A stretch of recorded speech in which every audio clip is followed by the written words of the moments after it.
Danger, danger. We're talking about plot points today, so stay tuned.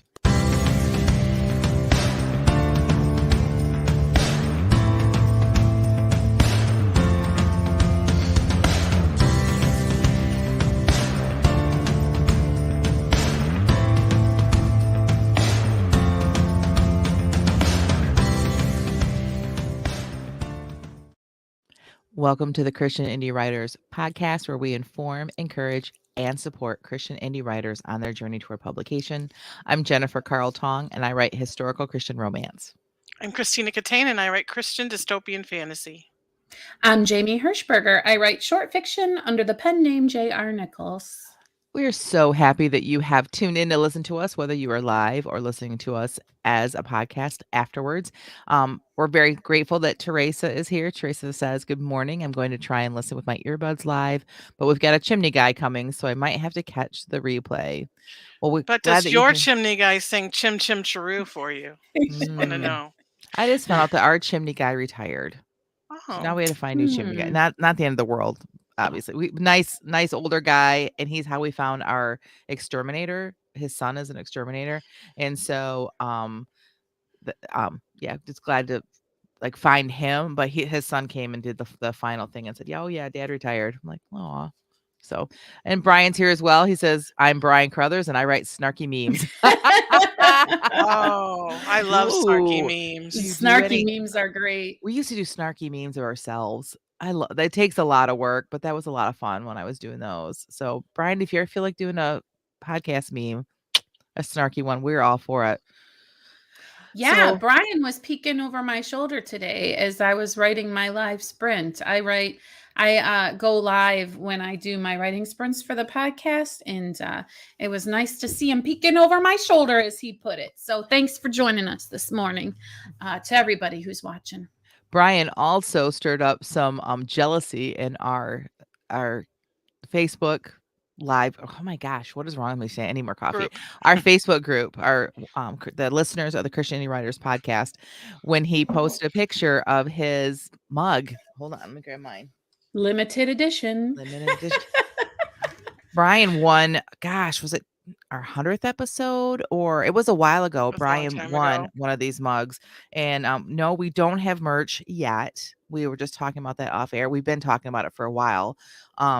But again, we are trying to do this as a nonprofit, so there's a whole nother discussion there if we were to sell merch. But it doesn't stop us from giving it away. And guess what? We have a 200th episode coming up. So not this next Friday, but the Friday after, we will be doing some giveaways at our 200th episode. If you're interested in getting a mug, you want to tune in live. You might want to go back and watch all our videos to help you win. Hint. All right. So this is the part tell all your friends to watch them and share them. Yeah.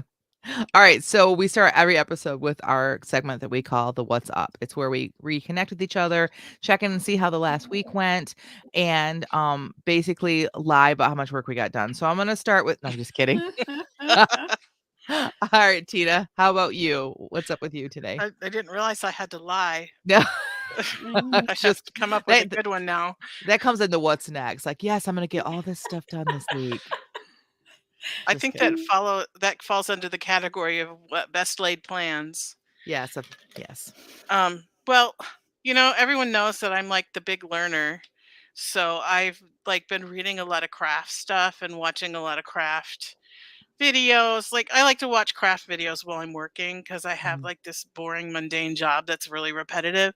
And if I have something playing on the side, it really helps me not fall asleep. Anyway, so I was watching this video of, and of course her name is going to elude me. It's the fast drafting. Jessica Brody has a video about fast drafting. And so I was watching it, and she had some really good, I'm not really interested in actually fast drafting, but she had some really good tips in there that I put into practice, and they're being really helpful. And so I've been doing really well this week. I've been writing between 1,800 and 2,000 words a day. And the tip that's helping me the most is to go into the scene that I plan on writing the next day when I'm done for the day, and just put bullet points of what's in my head of what I want in that scene. And then when I open up my manuscript the next morning, I read through my bullet points, transfer them somewhere else, and then start writing. That is a great idea. And did you know that you can count those bullet points towards your writing for your words?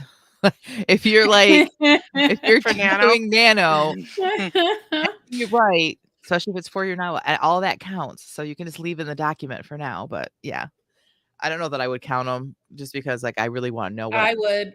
Yeah. And, and some of the other there. I'm sorry. I must be lagging because I keep interrupting you. I don't mean to. It's okay. One of the other tips that I found really helpful is I didn't do the Scrivener tutorial. I just went in and started writing. But in Scrivener, you can put your cursor at the end of or beginning of a sentence, hit insert, comment, and it'll add a comment to the side just like it does on Google Docs. Oh, wow. And so you can like highlight a word or put it in brackets and then add a comment and say word choice or spelling or research in your whatever in the comments and go back later and that's do awesome. that during your editing process so that you're not stopping to do that while you're writing. Or so you don't have to put a whole bunch of X's in a row Right. like I do. Like there's a Right. problem here. Notice this when you come back. There was a time this is years ago that there was a free webinar about Scrivener and I was all excited about it. And Jamie and her kids had been over swimming and I'm like, Jamie, just stay and watch it with me. It's coming on live. Watch it. And we sat and watched it. And what a good friend. I think that she was just like, okay, Jen, like, cause it's not your cup of tea, right? Like she'll just learn something, but to sit and watch a webinar about like Scrivener and but me, I'm like, oh, all the little nuances of it. I was all excited. So Teresa says, I put my what's up in the group, but I'm feeling pretty accomplished and am pumped for Nano. Good Yay. for you. That's I'm very awesome. excited for what Teresa is going to accomplish. I'll go next. I'm not excited for what I've been able to accomplish. The hardest part for me for Nano is that it's November. And I know that every month I'm like, oh, I just got to get through this month. But really, November is rough because coming out of Halloween, like our church, we have a big event that we do that I do. You know how they have trunk or treats? We do what's called Treat Street, and it's a little bit bigger. You have to decorate. You have to do a tent, like those pop-up 10 by 10 tents, so we do all that. And then my kids, we're using last year's costumes for that, but then they wanted new costumes and I have to sew some costumes because we just couldn't find them right. And we always do family themed ones. I know I should post them. People always ask, like a couple of years ago, it was my girl's idea always. We don't force them. They choose this. They wanted to do Goldilocks and the Three Bears and they wore bear costumes and my husband dressed as Goldilocks, which was hilarious. And I dressed as the bowl of porridge. So like we do things like that, but this year we're doing Star Wars because we love Star Wars and I can't get a Princess Leia costume to fit my youngest daughter in time. Like, so I'm going to have to make that. But anyway, on top of that, I do all of Thanksgiving dinner and it takes me like almost a whole week. So all of that blabbing to say I am behind on my prep and I'm a little nervous about it because if I'm not prepped, I'm not going to be successful. So somehow I have to either find time to carve out this weekend to also prep, or I just have to decide that the 1st of November is not a writing day for me. It is nothing else but finishing my prep so that I can start November 2nd. So if you write your prep down, you can count that as your words. On handwritten, I guess I could technically. If you handwrite, it's still words. So is the ideal of a midnight sprint off the table in this case? And now, you know what I mean, with this information? When I'm sitting here and we're podcasting, I'm like, no, we can do this. Yes. And then any other time of the day, I'm like, oh my gosh, I don't want to do it. I'm so tired all the time. I don't want to do it. But if you guys say we're doing it, we're doing it. Like I guess it's Friday. Right, yeah. I mean, we're talking Sunday night. So like the question is, are you going to be able to write Monday anything? Night. It's Monday night. Oh, right. But you know what I'm saying? Like, so are you going to be able to write if you don't feel prepared? I think it's Sunday night at midnight would be officially November 1st. No. Monday night at midnight. Monday is Halloween. Mm-hmm. Okay, I'm so confused. If only there were a calendar nearby you. Listen, Oh for no, those of us who you're aren't watching, lagging. there's one big giant one behind her head. there. My granddaughter's mother asked if we would take her Friday night and bring her back Saturday, Uh-huh. and I'm like, well, there's this whole street thing I want to take her to. Can I bring her home afterwards? Then Amber comes over and goes, no, Mom, it's Sunday. Right. Sunday is So at my then, church, the Treat Street. Yep. yeah, and my daughter is also going to have a tent. They're doing Winnie the Pooh, Aw.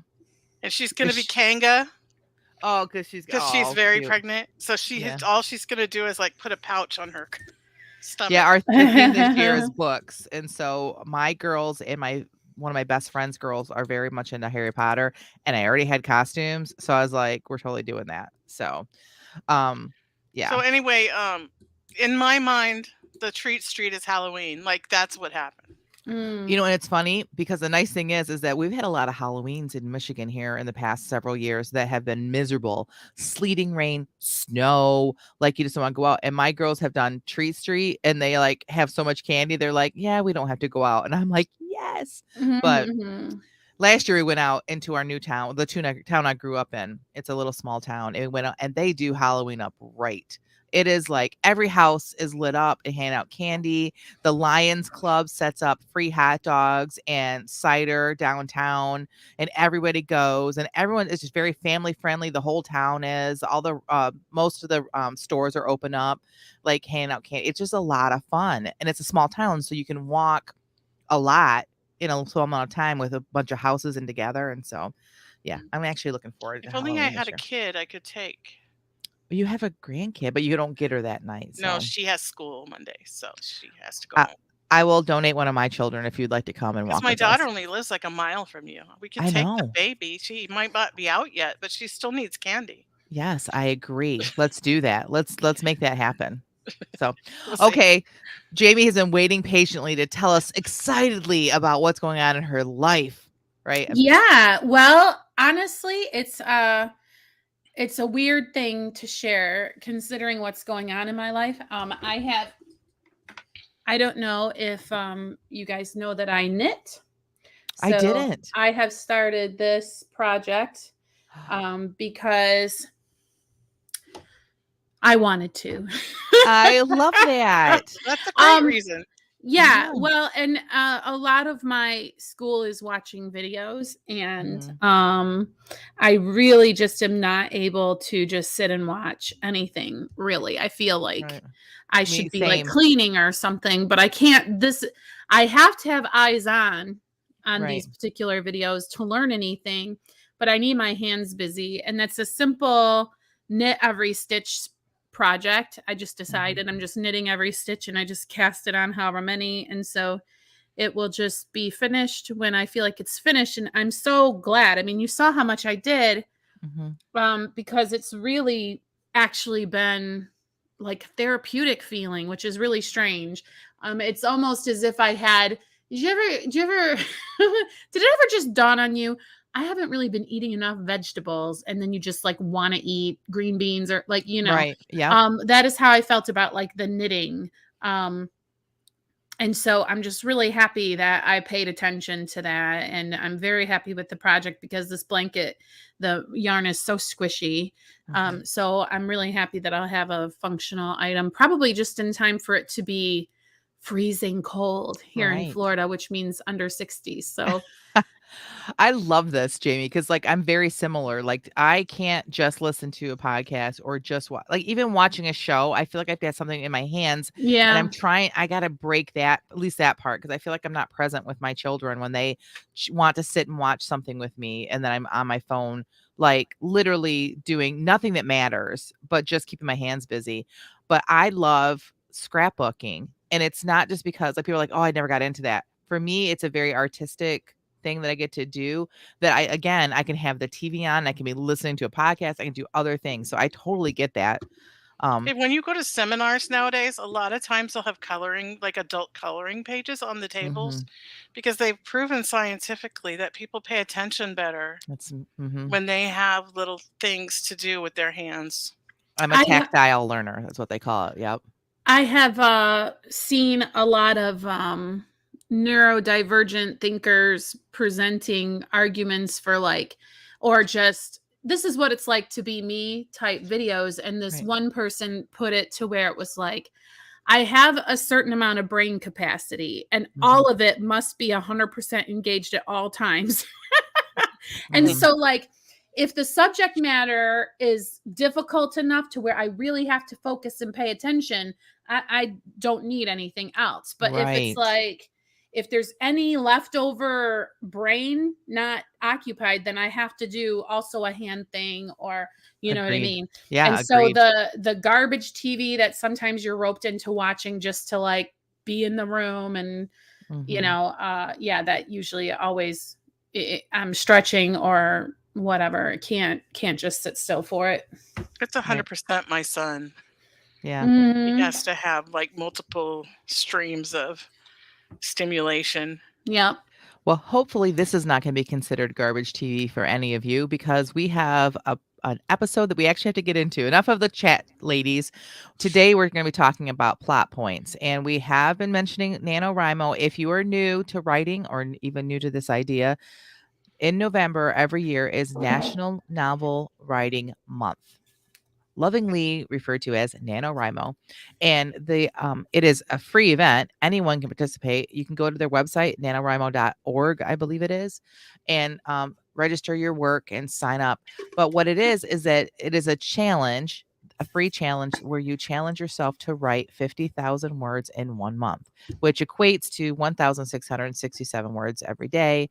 If you don't do weekends, it comes out to a little bit over 2,000 words during every weekday. But I, as a plotter, also, if you're new here, you're not going to know this, but I am a plotter and I had to prepare myself for this event. And so lovingly, we refer to October as Preptober. So this is our last podcast before NaNoWriMo starts, which is exciting.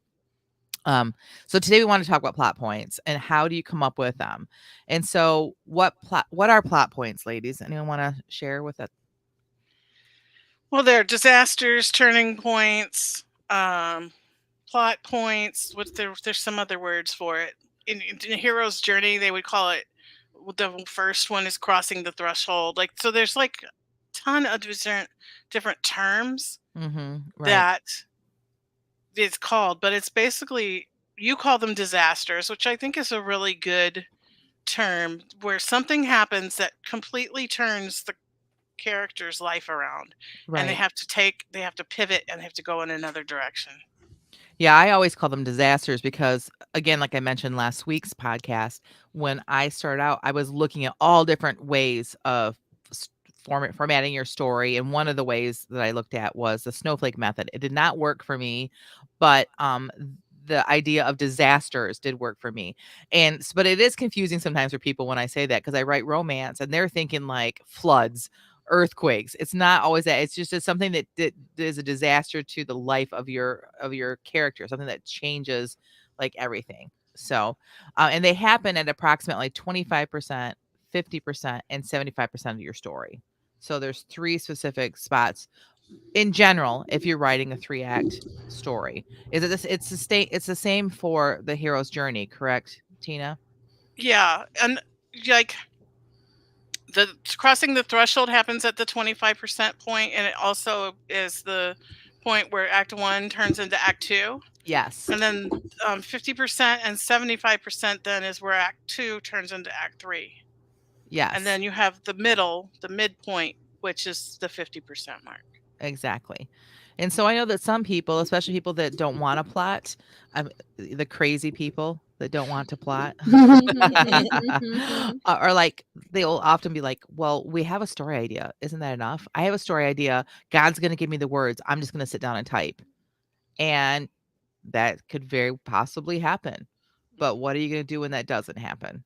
Right? Well, and I also feel like that's all well and good for you. And the question is, do you care about whether or not someone else will enjoy reading it?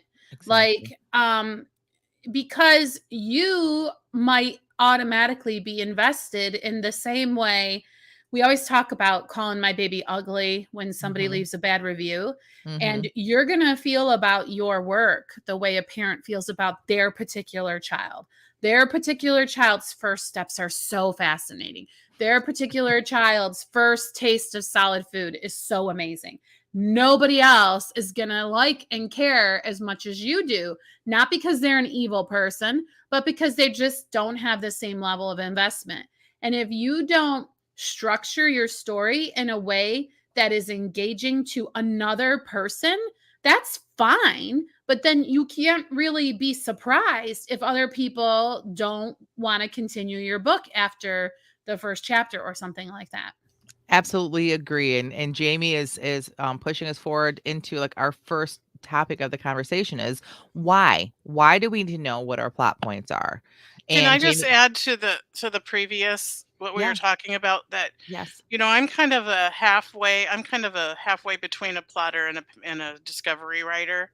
And there's a person that wrote a book called Writing into the Dark, and like it's kind of like you're on a highway and you have your headlights, and so you only write what you can see kind of idea.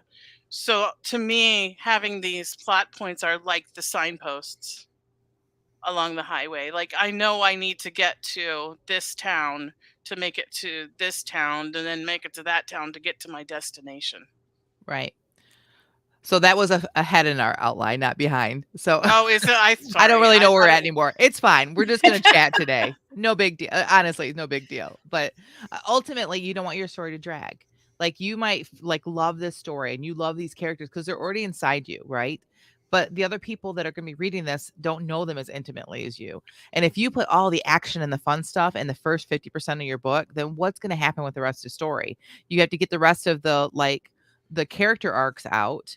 So then all of a sudden you have this really long dragging thing. And we had a whole episode on the murky middle. I believe that was last year, it might have been 2 years ago. And it's true. The murky middle is something that's definitely a problem that you will deal with as a writer if you're not prepared with these things. And so plotters, it's really obvious why we need to know our plot points is because we need, like, that's just a need that we have. I need to know where I'm heading by chapter, like at least if not by scene as well. I don't have to like do micro downbeat on that, but I need to at least know by chapter like what's the general thing I'm going to accomplish on that chapter.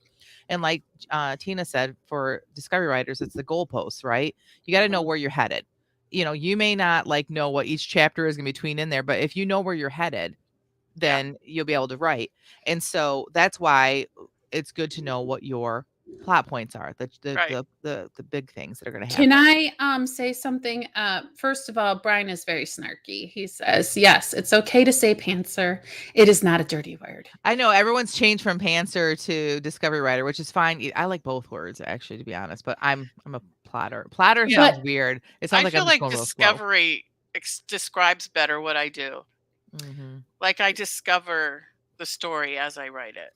Mhm. So I just kind of wanted to say, as a diehard pantser, and not really on purpose, but mostly because the way that I feel is I know what I want to say and I just want to like say it. Well, even still, because I care about the experience of the reader, once I have finished getting it all out of my system, I go back and evaluate if I have these pinch points and if they're in the right place, just for the sake of like having some kind of a measuring stick to know if Right. this will be enjoyable for someone else to read, because it satisfies me as is, possibly, but what is the next person gonna say when, are they gonna Right. be like, oh, I guess I'm gonna turn the page, you know what I mean? So like, Mhm.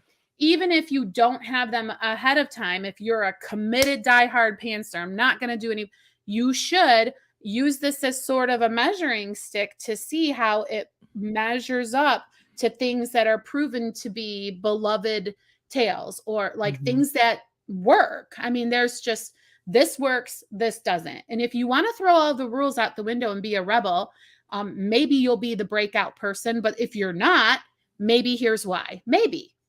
Right. I absolutely agree with all of that. I think that's why we make a great team, because we have like both ends of the spectrum and then like me in the middle. And I'm Mhm. not really sure where Rhonda falls. I think she's more on the plotting end of things.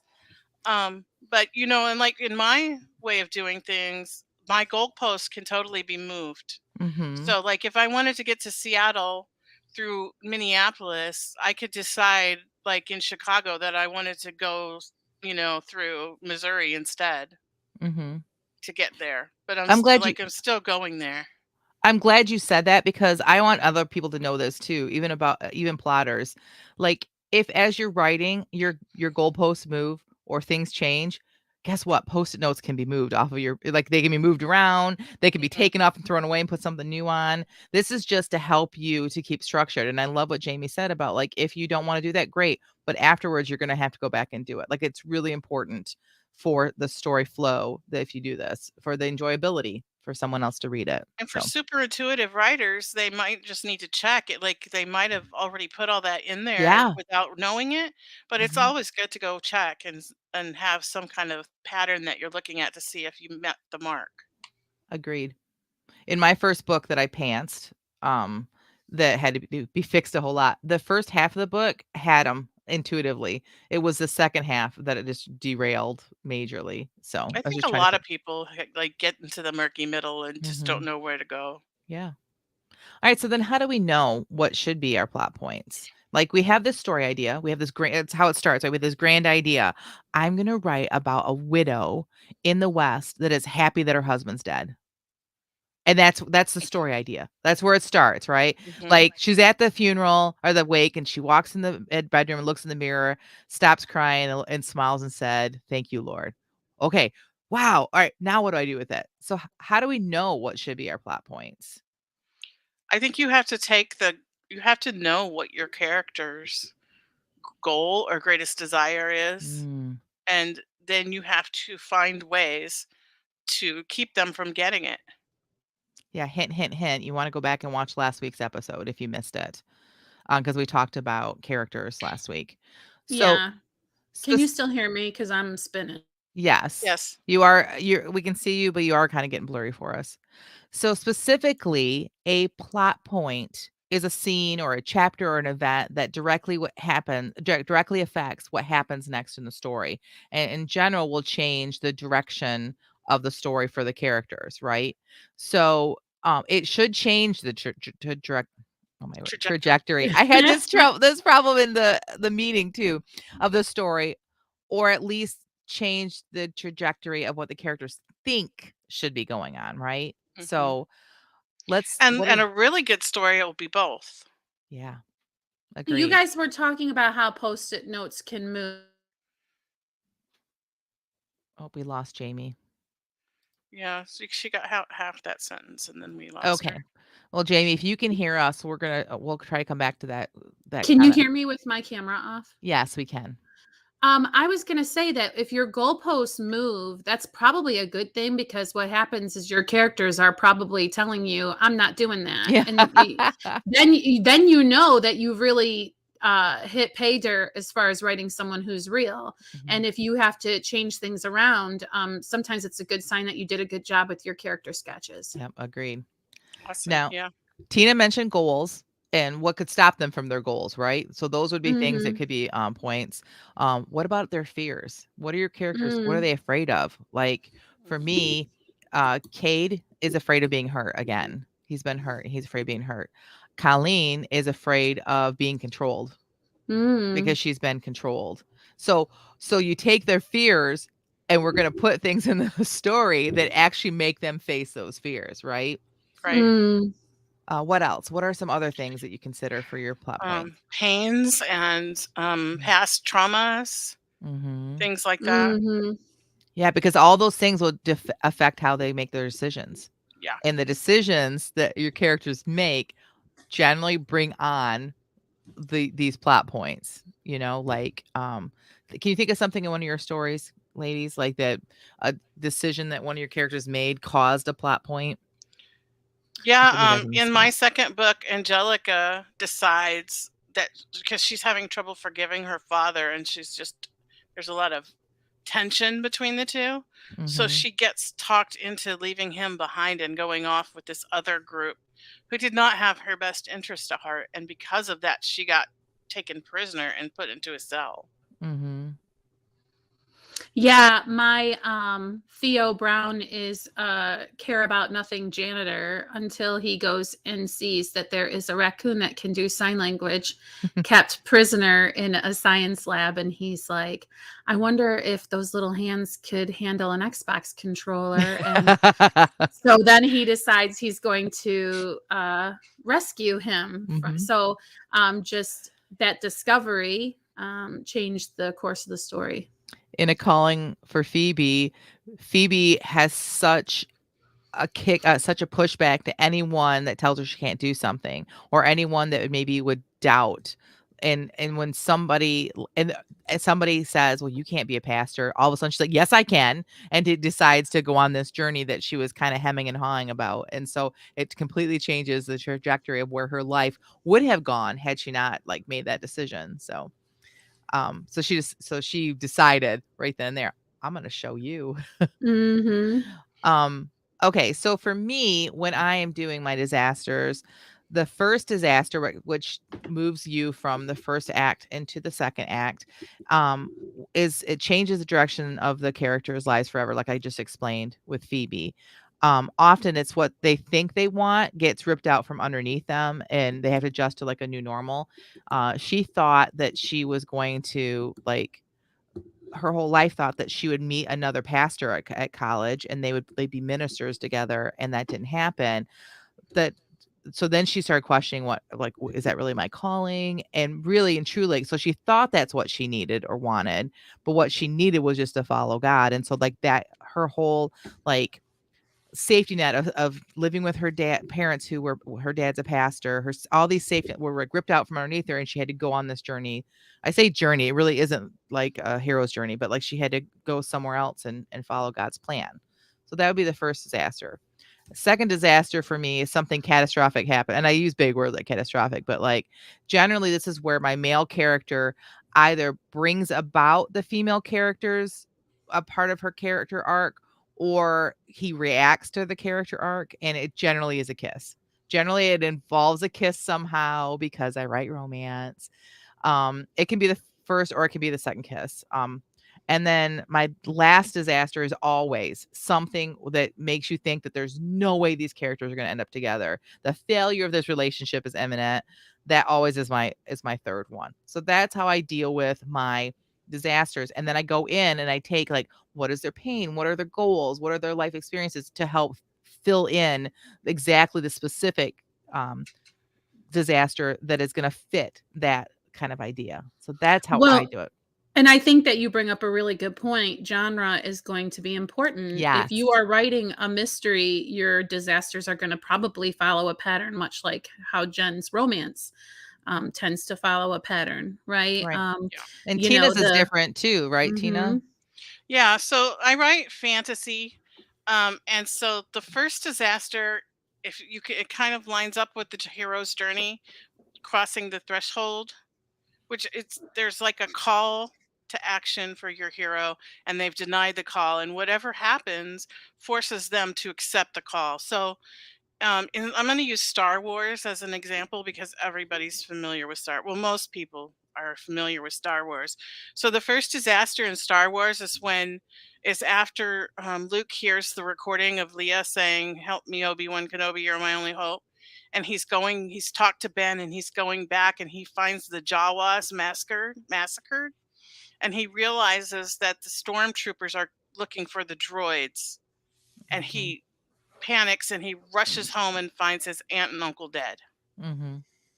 So that is the first disaster. And I also like to use pinch points, which I kind of can think of as minor disasters between the disasters.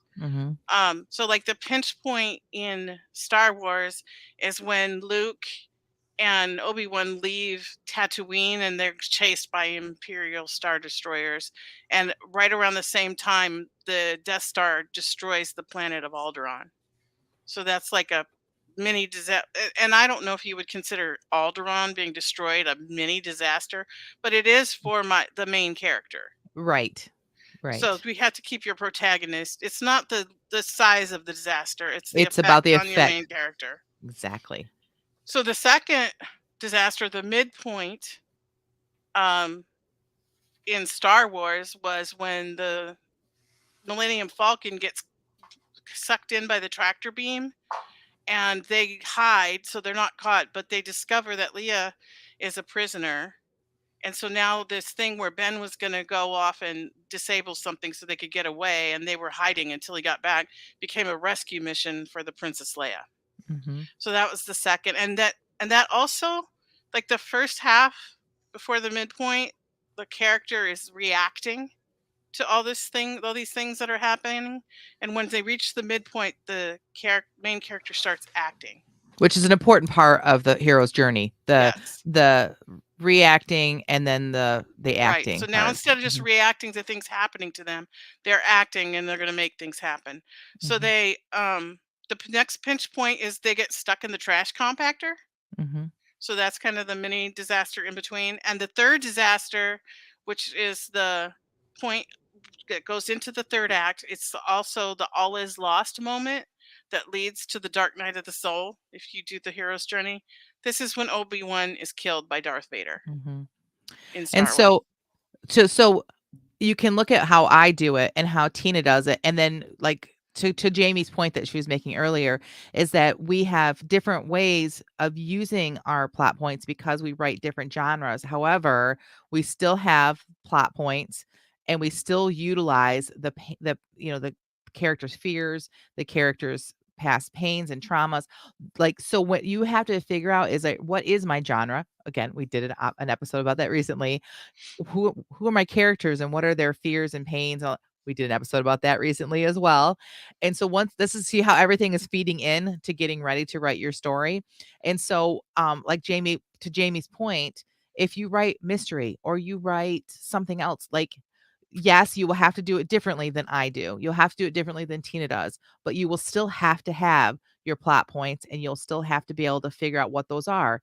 And so, and you can do it the same way we do as far as like looking at your characters and how they affect your plot. And if you do a simple Google search, a lot of time, if you write thrillers, think of the most famous thriller that you can think of and write Mhm. that name of that thriller and plot points, and somebody's probably charted them. Or if you write Right. mystery, do the same thing. Think of a famous mystery and see if somebody's charted the plot points. And that can inspire you and kind of give you an idea what you might want to use. Mhm. Or if you're just really a pure pantser like Jamie, and like she said earlier, um, you write the story and then you go back in, right, Jamie? You don't have to follow specifically, but if you again, why is this important? Just like we said earlier in earlier episodes, it's not important. You can write the story any way you want. What's important is if you want to market your story. If you want people to read this story, there are certain conventions you have to follow to make it a comfortable read for people. Right. Jamie, you're muted, hun. There's the age-old saying, "Learn the rules before you break them." Yes. And you again, it's a measuring stick. It's a temperature, like a thermometer. If Yeah. you want to eat a rare turkey, go for it. But know Right. that a done turkey registers at like 145 or whatever. Do you know what I mean? Like, so go to your book and see, does something super interesting happen about 10% in? Does something super interesting happen at 25% in, 50%? Like, take these Mhm. and it will help you to diagnose possibly that readers may say, this part really dragged for me. It gives you feedback, questions to ask alpha readers. How did you feel about chapters 4 through 10? Well, honestly, they were boring. Well, I wonder why, because when I looked at my measuring tool, I don't have any kind of a interesting thing happen in that time. And again, don't change it if you don't want to change it. But it's just a fact of like pacing and keeping the reader's Mhm. interest more likely to happen if you follow the convention. And that's great. That is very great advice. And my last piece of advice would be especially if someone gives you feedback that it's boring or you're struggling with finding your plot points, you're probably not hurting your characters enough. Ooh. Rhonda Hagerman, if you're listening, I'm talking to you. Um, like really and truly, it has to shake up their world. You need to hurt your characters, sometimes physically, sometimes emotionally, sometimes financially, sometimes spiritually. You have to hurt your characters. And so if you're having trouble, try to think of like what would really cause pain to my character, and that you might find your plot point there. Mm-hmm. All right. Well, now we are entering into our favorite time of the week, the feeding of the backs. It's Jamie Hirschberger's, J.R. Nichols' favorite part of our episode. So this is where we, let me remind you first, if you're new here or you've forgotten, we do a sprint prompt every week, where we sit down for 15 minutes together and we write, and we only write, we don't stop and edit, and then we share it here live on the podcast. Crazy, right? Yes. Like when we first started doing this, we're like, but nobody was listening at first. We had no fans at first, so it was like no big deal that we did this. And we do it every week, like no editing, we don't stop, and then we share it. And it so all started on our retreat, didn't it? We did sprints and then we read them to each other at the retreat. Yes. Yep. That was Our fun. very first retreat. And so the only kind of feedback that we give each other at this time is just positive feedback because we've not edited. So Jamie, since you love it so much, I'm going to let you go first. Will you share with us what the prompt was and share your sprint, please? Sure. Today the challenge was to use the following 5 words in your story: fail, revival, meadow, draw, and course. And I think I used all but one. And you said it so many times, Jennifer, I feel like I should address it. When you see me writing, I do sometimes take the time to go back and change a word choice or something like that. So if you want to say that this is edited, you're full of baloney, but it is not me not stopping it all to change anything. So right. And mine is recorded for posterity for everyone to see that is true. So I figure I might as well confess. All right, so here we go. I took my notepad out to the meadow, thinking I might sketch, like I'd seen all those movie heroines do. But in the end, I just ended up aggravated. The wind blew too much, catching the edge of my paper and causing it to want to flip up. The sun was too hot, and when I found shelter in the shade of a sturdy tree, much like a movie heroine would have done, I proudly recognized in the moment, I was swarmed by ants and panicked, even though they were the harmless little black ones and not those angry fire ants I'd encountered that one time down in Florida. After having brushed away the ants, I looked down at my notepad, exasperated. I hadn't sketched a thing. I wondered if it was my premise that needed adjusting or just my choice of locale. Was I destined to do something other than draw away this Saturday afternoon? Or did I just need something more inspiring to sketch? I wondered if I'd have better luck trying to draw in church tomorrow. Revival was starting, and the scene was sure to be a more animated one than what was on display in my little country church. Missed the word typically. As I made my way back up to the house, I pondered the notion of revival and thought about asking my mom some of my burning questions as I watched her vacuum around a glass of cold tap water. Against my better judgment, I lobbed her a softball. Mom, why do we have revival every year in church? What? She towed the canister and the vacuum ceased its mournful moan. I only felt bad for interrupting her for a split, for a split second. She vacuumed every day, likely as she had nothing better to do with herself. And one of these days, I reasoned, one of my questions might launch her into a new hobby, such as philosophy. Why, I asked again, now talking over the water from the faucet as I refilled my glass, do we have revival every year? Ask your father, she said, and towed the canister again. I sighed. I should have known my efforts of reforming Mom would be a waste of time. It was a long couple of hours before Dad came home from work. I distracted myself from the need for an answer to my question by reading. It was a dull book, one some well-meaning relative had bought me for Christmas, but the exercise of mentally criticizing it as I read was sufficient distraction. Finally, I heard the sound of the old Ford's engine approach. I knew it was pointless to put my book down before Dad had a moment to kiss Mom on the cheek, change out of his work clothes, and hook his knuckle around a long neck. But when I heard the back door screen slam, I tossed the novel to the floor and ran down the hall. No running in the house, Mom hollered, but I was out of the house before she said the last word, so I complied.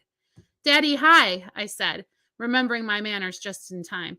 I plopped a perfunctory kiss on the top of his head and then plopped my bottom down next to his on the top step. He was scratching the ears of the smelly old farm dog, and I did my best not to make a face, but he knew how I felt about old Roy and shoot him off, choosing to light a small cigarillo to occupy his hands instead. Daddy, I began, after an appropriate amount of silence, why do we have revival every year at the church? Why are you asking? Typical Daddy, I thought a moment. Well, it seems to me, I said, trying hard to keep my tone even, my manner calm. Time's up. You're muted. I just said, oh, golly, because the time's up thing. So I love it. Go ahead, Tina. I'm just so, what's the answer? I need to know. We never got to it. I love the feeling of this character too. And I feel like, and I don't know if I'm right or not, but I feel like it's the 70s, like when we would have been kids. Like the canister vacuum, just the mom has nothing else to do. Like I just feel like it's very nostalgic. I feel like you're right really well in nostalgia anyway. But I love this character, and I feel like you could totally like flesh this out into a whole nother story, like, or a bigger book too. But did you have a time period in mind at all? Well, yeah, there's kind of a mode that I get into where I write me at whatever age, and that's pretty much about right. I think this might have been, 13 or 14 or something like that. Like this character is living then. Like this could have been me at that age. This is not me as a character, and the parents are different. But yeah, it's written to be like that's the world that this person. How about that? That's the world this person is in. Is the time that I grew up. Yeah. And it feels very similar to the piece that you wrote about the car vacation up to Tequamanon Falls. Yeah.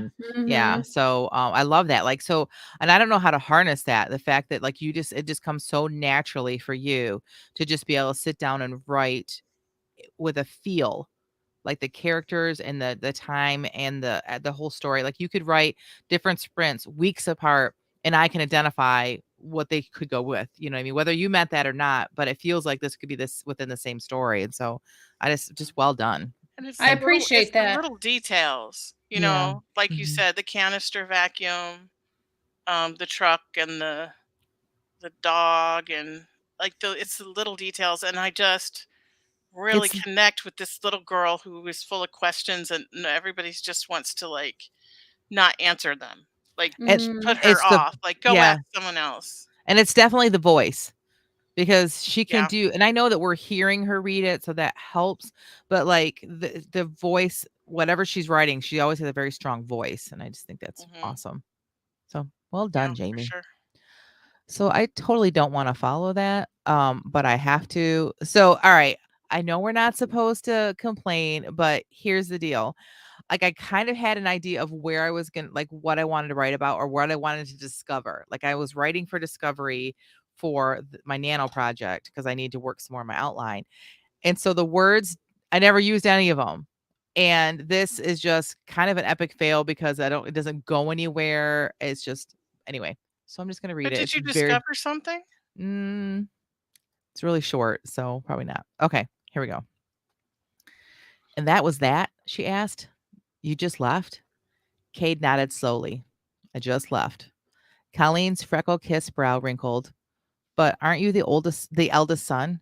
Where I'm from, the eldest son inherited most, if not all the land when his father passed. In Ireland, you would have had the right to make him leave. The double portion, he said, sitting back in the saddle and studying the horizon. But his mind drifted back to days he swore he'd never think on. My parents were from Ireland, too. Did you know that? I gathered from your name that one of your ancestors did. I didn't know it was your parents, though.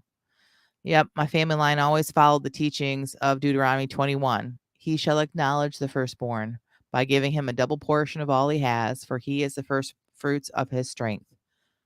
The right of the firstborn is his. Colleen finished the scripture. I know it well. It was my father's intent that I inherit the plantation, but my brother would receive the land in the west. 3, 2, 1. Literally, that's all I got. 15 minutes is way too short for me, but anyway, that's it.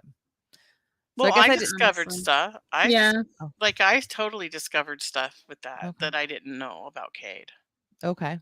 So I don't feel like it was a waste of time, and I really like the thing about the scripture and why they give a double portion to the first son. Like that's interesting. Like because of my needing to know why, like Mhm. character traits um and so now I want to know why he took the land in the West instead of the plantation. Mhm.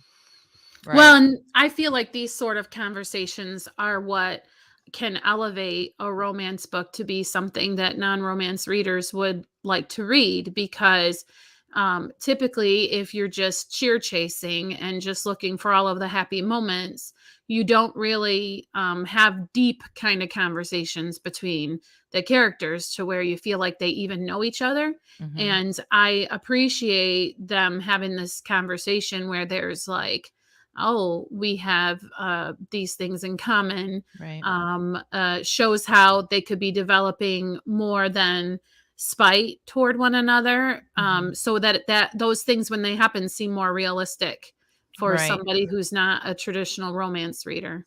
I appreciate that. Yeah, I feel like I accomplished something in it. I just feel like it wasn't something worth reading out loud, if that makes sense, which we have to Yeah. do on this show. But last week I mentioned, was it last week? I think it was, or maybe it was in one of our Preptober sessions that I wasn't sure if Cade was going to be the oldest or the youngest brother because it would change the story in certain ways. And so my plan was to write today as if he was the oldest, and then maybe write a different one as if he's the youngest. But now that I've written this, I know that he's the oldest. Like, I Wow, know. that's cool. So I guess it did accomplish something. I may never use this. I think it might be a springboard. I know what I wanna do with this scene. Like, this is how, I think she's gonna find out what happened to Cade. Um, and we're also gonna see some insight. I'm not sure whose head we're gonna be in. Like, that's another reason why it's such a mess, but for the scene. But, I also wanna expose that part of the reason why she isn't in the United States is because of the double portion, and that her dad was the second born, so he didn't get as much, and then so they didn't have much, and that, anyway, I yada, just yada, yada. really would like to address something. You said, well, the thing is, I wasn't happy with this piece, because it didn't seem like something that I should read out loud, which is great for us who are like on a podcast and we know that that's the expectation for these sprints. But anybody who is sprinting, um, along with us, you don't have to turn out something that is read aloud worthy when you sprint. That Right. is not why we do the writing sprints. In fact, I'm so happy that you feel that way about your piece, Jen, because it's like we should maybe, I'm not saying try to write stuff that's not read out, but to have that added pressure is not something that is typical for people who Right. just use writing sprints to develop their craft. Right. If you write a whole bunch of stuff that you would never let another person see, you wrote. Mhm. Again, just like you don't want to hear anybody practice their violin, it still needs to happen in order for your craft to improve. So please do not feel like your sprint is a waste of time if it's not anything you would ever show anybody. I Agreed. was I was waiting for you to finish because I was going to say almost exactly what Jamie said. And how encouraging that was probably to those people that do write 15 minutes and don't have a complete thing that they feel Mm. like is anything. It I can appreciate become that. something, Right. and you have words on a page, and that's what's important. Right. And I love that I can take this now, and when it's nano, I come with this to my this chapter that I'm going to write, and this is just this is just my notes basically, and then I can write it over again with a clearer mind, So Right. a lot of the sprints that I've done may not actually end up in my book, but they will end up in my book because I'm going to write that scene, like honestly sit down and write it as it should be written. So Well, and for thanks. Pete's sake, you now know that he's the firstborn. That's Right. That's huge huge. to That your is huge. plot, Yeah. so It is it's going to huge. end up So in your your dad book for that discovered them. reason. Hmm. Yep, agreed. So, all right, Tina, we saved the best for last. I don't know about that. Um, well, this is kind of a discovery thing too. Like this morning, I'm doing the 2 for 30 challenge. Um, with Becca Syme, it's like open your manuscript for 2 minutes a day and do your stretching, and then you Mhm, you report that you had your manuscript open for 2 minutes, mhm, and then you get a prize. Like there's a drawing for a prize at the end. So mhm, I opened my manuscript and I read my bullet points that I wrote down yesterday at the end of my writing for the scene I want to write next. Uh-huh. And so those were in my head, and then I went in here and I just kind of did that. All right. So that's what it is. And probably it's going to be highly edited before it ends up anywhere, if it does. And so for context, there's been a catastrophic earthquake. The city of Valdez is been destroyed and is just a pile of rubble. Okay. There was no time to think, so Petra just moved from one disaster to the next, pulling rubble off of those who were trapped and pulling them into the street, where another group of people worked on binding up what wounds were most egregious before moving them up to the meadow, where the camp of refugees was taking shape. Dan worked beside him, leading them from one spot to another as people cried out, "Over here!" It was mind-numbing, so Petra, over the course of the day, let his mind shut down and just focused on the task directly in front of him. Pick up this board, put it on the pile. Pick up a shoe, put it on the pile. Pick up a child's toy. Frozen in place, a doll wearing a soaked rabbit fur parka in his hands, Petra's strength failed him. He dropped to his knees, and his shoulders shook with silent sobs. Then Dan was beside him, and he felt the presence of many hands upon his back and shoulders, the quiet cadence of people praying, though the words they spoke eluded him. I think I forgot to say he heard. And then Dan was pulling him to his feet, and a teenage girl was leading him toward the meadow. She sat him on a log in front of a fire and disappeared, soon returning with a bowl of steaming soup and a mug of hot tea. Petra seemed to have lost the ability to speak, so he merely nodded his thanks and bent his head toward the bowl, ignoring the spoon she offered and drinking straight from the bowl. The moment the first taste hit his tongue, it was as if his senses were revived, and he realized how ravenously hungry he was. The bowl was quickly emptied, and the girl took it to refill. Petra lifted the tea to his lips, suddenly realizing just how tired he was. His arm refused to work and lift another thing, and the cup of tea fell to the ground. An older woman approached. "You need to sleep," she said. "You've been out in that rubble for 2 days without rest. Come." Petra had to draw on every last ounce of reserve strength he had to rise and follow her. His first step, he stumbled and almost fell. The woman called out, and 2 other women came, putting his arms around their shoulders and practically carrying him to the tent and a cot. Petra's whole body relaxed at the side of the cot, and he fell into sleep before his body ever touched it. 3, 2, 1. All right, so love this. All right, the emotional draw that you were able to do in 15 minutes, Tina, is amazing. Like, as you're talking about the different things, he let his mind shut down, which that often happens when they're in the middle of like a response to an emergency. And but then you get to the child's toy, and let the emotional pull, and the fact that he started crying, like just really well done, Tina. Thank you. I could feel the all the tragedy happening around him. Like, you did a good job with that. Yeah, and I like that he lost all sense of time. I think that it was probably surprising to him, just like to us, that it had been 2 days. Right. Yeah, thanks. Oh, we got Sarah joining us in the chat. Hi, Sarah. Good morning. The late night coffee mom. I feel like we should be friends. All right.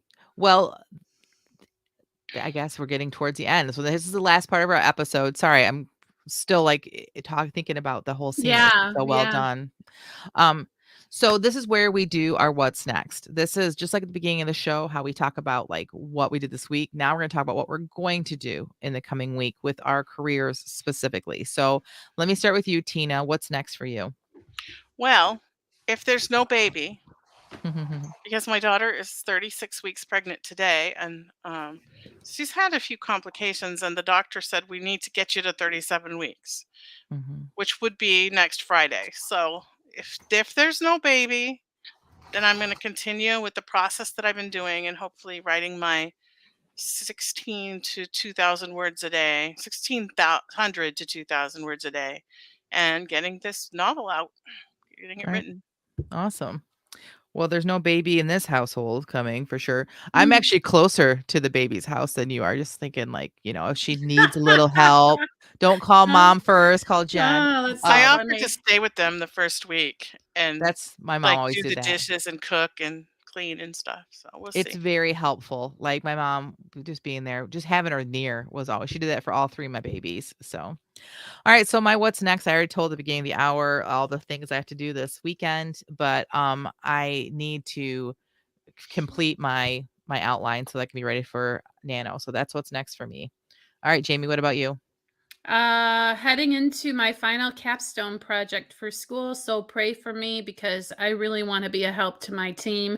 It's a 4-person team, and we're working together to build an actual mobile application that will be my final project moving into these last 3 weeks for school. And still working, and now I have my blanket to help me hang in there for this it's the last mile and a half of a marathon. And apparently, this is a point where a lot of people quit, believe it or not. So close to the finish line. So just pray for me that I finish strong. All right. Now, before we sign off, we have to make a decision, ladies. Are we going to do the Halloween? Are we going to do late night writing? What do you guys want to do? I'm up for it if there's going to be other people. I don't want to be by myself. I'd like to do it too. Where maybe we could put a poll in the group, and if all of our listeners are going to be there, then we'll do it. And if no one's going to be there, we might as well go to bed. All right, that's a great thing. So we've mentioned the group a couple of times in our podcast today. If you're not a part of our Facebook group, the link for it is in the show notes. Come join up because that's where all the fun is happening. And most likely we'll be doing a November 1st at midnight. We'll do it at 11 o'clock the night before podcast. It ends with some writing, and it'll be a lot of fun because tired Jen is generally an entertaining Jen. So until Halloween, may your pen be prolific, may your deadlines be met, and may all of your words honor Christ. Bye now. Bye.